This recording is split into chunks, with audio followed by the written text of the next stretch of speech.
చాలే హాస్యాన్ని కట్టిపెట్టు రాజు. ఏదో హాస్యాలు ఆడుతున్నావా? నీ లోపల ఆత్మ సౌందర్యం ఉంటే అదే నాకు కనిపిస్తోందా? చాలే హాస్యాలన్నీ కట్టిపెట్టు అన్నాడు రాజు. ఇంద్రెందరో యోగులు ఎంతకాలమో తపస్సు చేసినా అందరానిది. అటువంటిది ఒక సాధారణ స్త్రీవైన నువ్వు ఎన్నడూ గృహస్థ జీవితాన్ని గడుపుతూ ప్రాపంచిక జీవితాన్ని గడిపే ఆమెకు ఎలా సాధ్యము అన్నాడు. చాలే, పెద్ద పెద్ద మహర్షులు యోగులు ఎంత తపస్సు చేసినా ఆత్మానుభవం ఆత్మ సౌందర్యం దొరకలేదు. నువ్వు సామాన్యమైన ఒక ఆడదానివి, ఎప్పుడు గృహస్థ జీవితాన్ని గడుపుతున్నావు, ప్రాపంచిక జీవితాన్నే గడుపుతున్నావు. అట్టి నీకు అది ఎలా సాధ్యం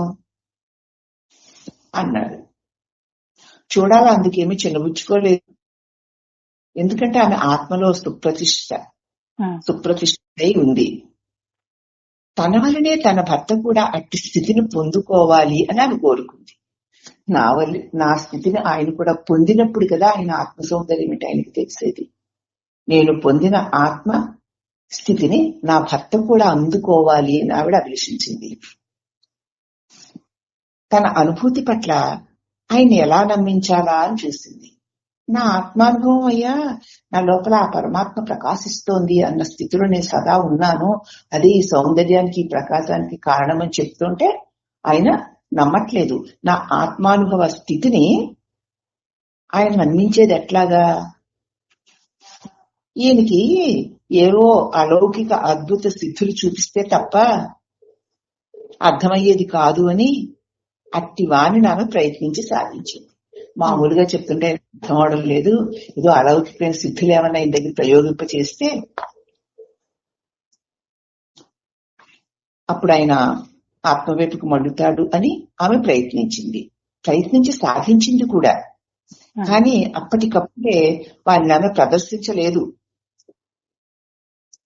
కొంతకాలం గడిచింది, ముందు సాధించింది ఆ సిద్ధులు, తర్వాత ప్రయత్నం కొంతకాలం తర్వాత ప్రయత్నించింది. కొంతకాలం గడిచిన తర్వాత లౌకిక జీవనం మీద రాజుకి విరక్తి కలిగింది. లౌకిక జీవితం జీవిస్తూ పచ్చిరాకెత్తుంది, రాజ్యమే పాలించడమే గొడవను. అతడికి కొంచెం విరక్తి కలిగింది. నా జీవితం ఏమిటో చిరాకు విసిగేస్తున్నా. మనం కూడా అప్పుడప్పుడు అనుకుంటాం, సమస్యలు చుట్టుముట్టినప్పుడు, లేకపోతే గట్టి ప్రయత్నాలు చేస్తున్నప్పుడు విసిగెత్తి బతుకు విరక్తి కలుగుతుందమ్మా అనుకుంటాం. అలాంటి విరక్తి కలిగింది. ఆ విరక్తి కలిగిందని ఆవిడ పట్టుకుంది. అన్నింటినీ వదిలేసి ఆయన అడవికి వెళ్లి తపస్సు చేసుకుంటాను అన్నాడు. ఈ సంసారవాది రాజ్యభారం నాకు చాలా విరక్తిగా ఉంది, ఇవన్నీ నేను వదిలి పడేస్తాను, అడవిలోకి వెళ్ళి తపస్సు చేసుకుంటాను అన్నాడు. లోపల ఎంతో సంతోషించినా రాజుకు ఆమె అతృప్తినే వెల్లడించింది. బాగా మార్పు వస్తుంది, విరాగం కలుగుతోంది ఈయనకి. లోపల సంతోషం బయటికి, అయ్యో మీరు వెళ్ళిపోతే ఎలాగండి అంటూ అతృప్తిని వెల్లడించింది. ఆమెను నొప్పించజాలక రాజు వెనుకడు, ఈ పాపం ఇంత బాధపడుతుంది నేను వెళ్ళిపోతుంటేని, సరే వెళ్ళడం మానేద్దామా అనుకున్నాడు. తర్వాత మరికొంత కాలానికి మళ్ళీ అతడికి విరక్తి అధికమైంది. ఇక భార్య అంగీకారం ఏమిటి అని ఆవిడ అంగీకారాన్ని కూడా ఎదురు చూడకుండా అడవులకు వెళ్ళిపోయాడు. ఒక రాత్రి ఆవిడ నిద్రపోతోంది. రాజు లేచి రహస్యంగా నగరాన్ని విడిచిపెట్టి అడవికి వెళ్ళిపోయాడు. తన తపస్సుకు అనుకూలమైన ఏకాంత స్థలాన్ని వెతుక్కోవడం మొదలుపెట్టాడు. ఇక్కడ మేల్కొన్న రాణి భర్తను గానక తన సిద్ధి వల్ల జరిగిందంతా అవగాహన చేసుకుంది. తన భర్త చేసిన దానికి ఆవిడ ఎంతో తృప్తి కలిగింది. మంత్రులను పిలిచి ముఖ్యమైన పని మీద రాజు దూరం వెళ్ళాడని, ఆయన వచ్చేంత వరకు పాలనా వ్యవహారాలు ఎప్పట్లాగే సవ్యంగా నడపండి అని ఆజ్ఞాపించింది. రాజుగారు ఏదో ముఖ్యమైన పని మీద చాలా దూరం వెళ్లారు, ఆయన రావడానికి ఆలస్యం అవుతుంది, ఈలోగా కార్యక్రమాలన్నీ మీరు జాగ్రత్తగా నడపండి అని ఆజ్ఞాపించింది. రాజుగారి స్థానంలో తానే రాజ్యాన్ని చక్కబెట్టడం మొదలుపెట్టింది. ఈ విధంగా 18 ఏళ్లు గడిచిపోయాయి. ఆత్మలబ్ధికి రాజు అర్హుడయ్యాడని ఆవిడ గుర్తించింది. ఎన్నాళ్ల తపస్సుకి ఇంకా ఇప్పుడు ఆత్మలబ్ధిని పొందే అర్హత ఇతరికి కలిగింది అని గుర్తించింది. ఆయనకు ఆమె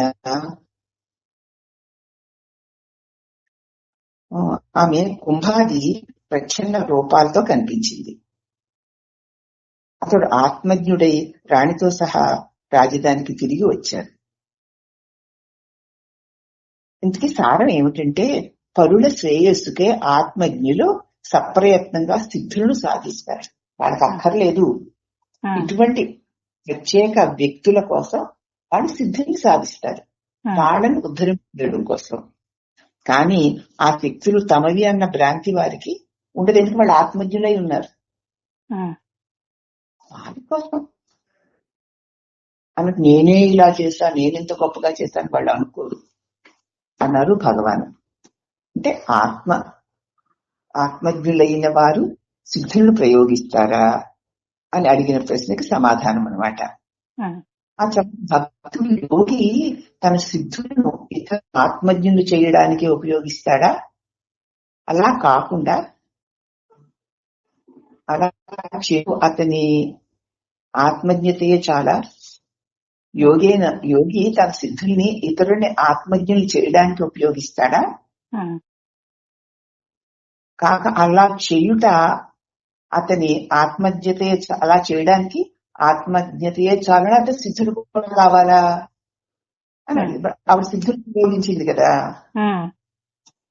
అంటే మహర్షి అంటున్నారు, ఇతర శక్తుల కన్నా అతని ఆత్మజ్ఞతా బలమే గొప్పది.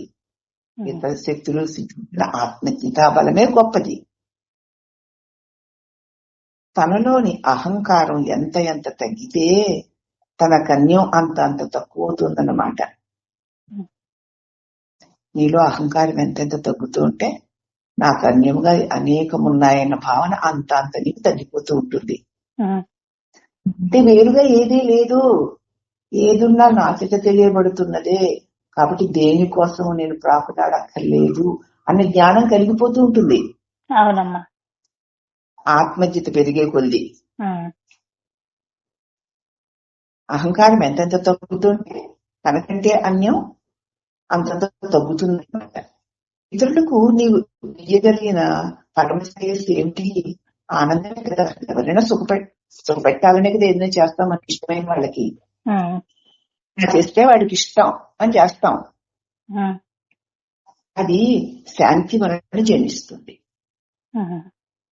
ఇతరులకి నువ్వు ఇయ్యగలిగిన పరమశ్రేయస్సు ఆనందం, అది ఇవ్వాలంటే శాంతి వల్ల మాత్రమే కలుగుతుంది. విక్షేపం లేకపోతేనే కదా శాంతి వర్ధిల్లుతుంది. ఏ విక్షేపాలు లేకపోతే శాంతి వర్ధిల్లుతూ ఉంటుంది. మనస్సులో కలిగే ఆలోచనలే విక్షేపాలకి మూలం. మనస్తే లేని నాడు సునిశ్చల పరిపూర్ణ శాంతి కలుగుతుంది కదా.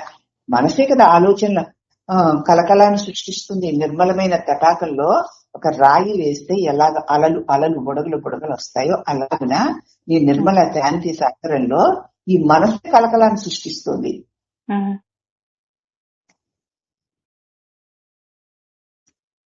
కాబట్టి మనస్సు లేని నాడు సునిశ్చల పరిపూర్ణ శాంతే కదా. మనస్సుని సర్వనాశనం చేసేంత వరకు శాంతి ఆనందాలు లభించడం సాధ్యం కాదు. ఆనందం లేని వ్యక్తి ఆనందాన్ని ఎలా, తనలో ఆనందం లేకపోతే ఇతరులకి ఎదురైన దగ్గర ఉంటేనే కదా ఎవరికైనా ఇస్తాం.